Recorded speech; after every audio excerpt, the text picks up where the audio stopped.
In this year's All-Star game, we saw Mike Conley get the monkey off his back when he finally became part of the West All-Stars. So since he was the automatic first choice, now it's interesting to see the other names on this infamous list. What up everybody, my name is Stefan and this is Heat Check. Let's get into it. Starting off with CJ McCollum, who's probably taking the status of Mike Conley now, at least when we talk about active players.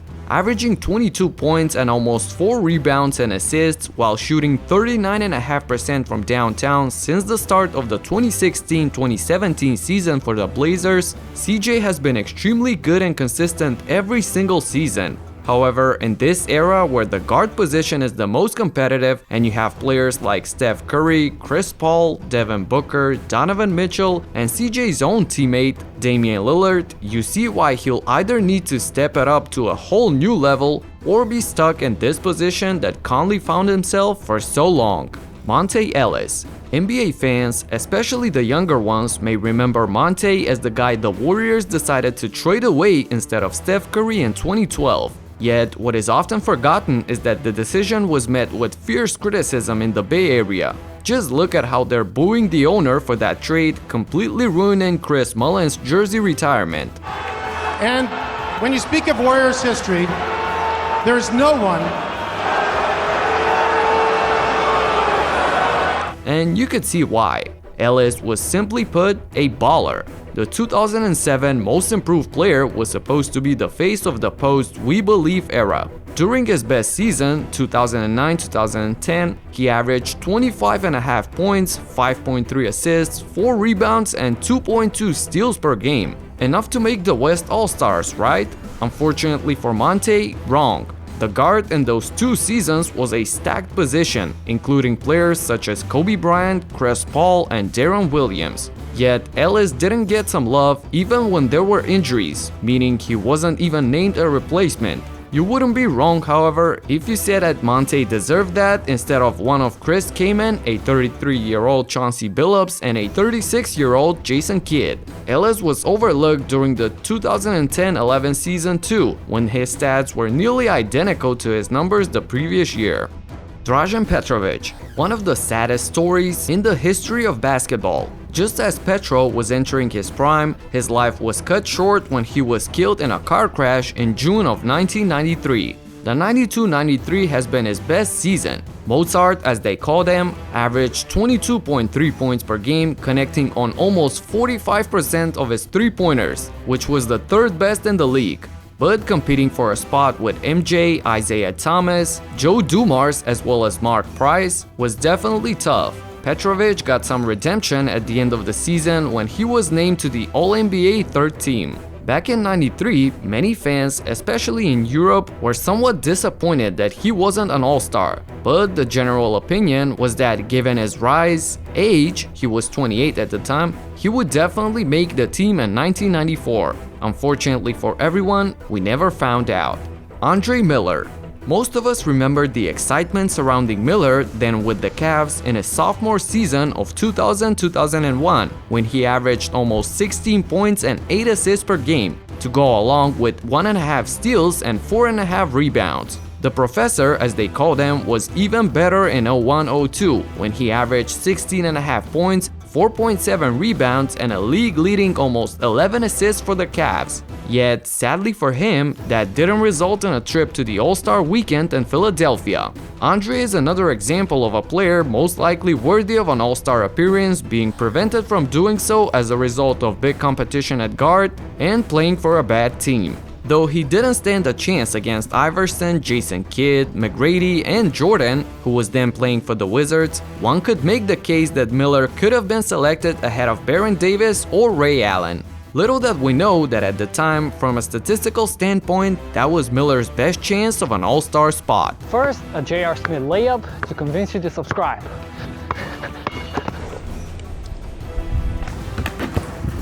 You see this? Subscribe! Let's get it!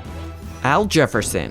When you look at Al Jefferson's numbers, you'd be shocked to find out he didn't make an All-Star selection. In 2008, Big Al put up 21 points and 11 rebounds. He followed that up the next year with 23 and 11 per game for the Timberwolves. Of course, the main reason for his omission was the fact that Minnesota was constantly near the bottom of the standings during that period.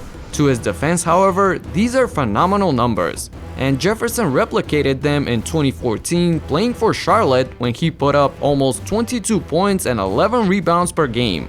This earned him a spot on the All-NBA third team, which of course is a high-level achievement at the end of the season, but unfortunately for him, Al didn't get selected for the All-Star game mid-season that year.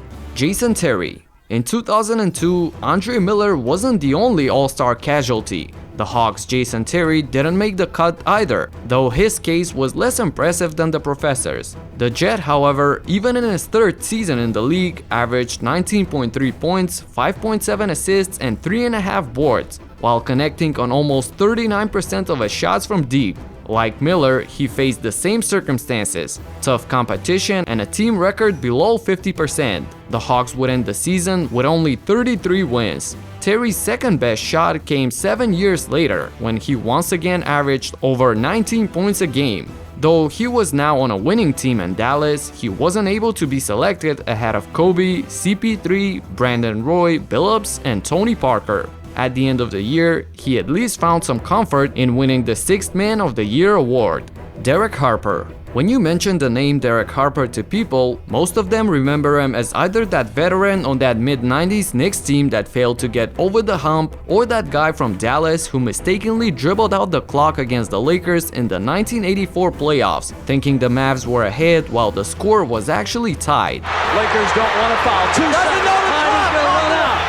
Regulation has ended. Derek Harper didn't know how much time was left on the clock. We're headed for overtime in Dallas. I tell you what happened, Brent. Harper thought they were leading the game by 1 point because he was running out the clock. I bet he thought they were leading the game by a point. Doing so, however, would do Harper injustice. It's not only about his two-time NBA All-Defensive second-team selections. No, Harper could actually play. His best season was 1990-91 with averages of almost 20 points, 7 assists, 3 rebounds, and almost 2 steals per game. Yet, he wasn't part of the West All-Stars. Was it the stiff competition at guard? After all, Magic and Stockton, to name a few, were among those selected. Even Tim Hardaway and Kevin Johnson had better cases statistically, as each of them was averaging around 22 and 10. Was it perhaps the Mavs' poor season? The team finished the season with a 28 and 54 record.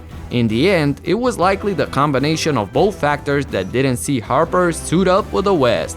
Rod Strickland. Other than being Kyrie Irving's godfather, Strickland was a baller, especially in his prime in the 90s. During the 5 seasons from 1993 to 98, while playing for the Trailblazers and the Wizards, he averaged almost 18 points, 9.5 assists, 4.5 rebounds, and 1.7 steals per contest. His best season was the 97-98 for Washington, when he averaged a league-leading 10.5 assists and a career-high 5.3 rebounds per game, in addition to scoring almost 18 every night.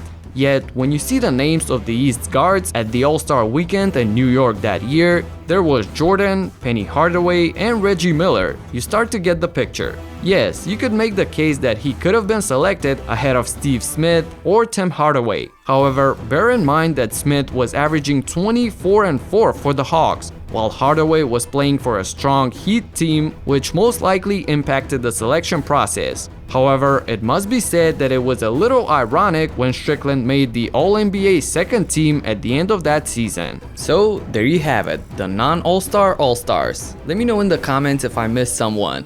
That's it for now. Subscribe and talk to you in the next one. Peace out.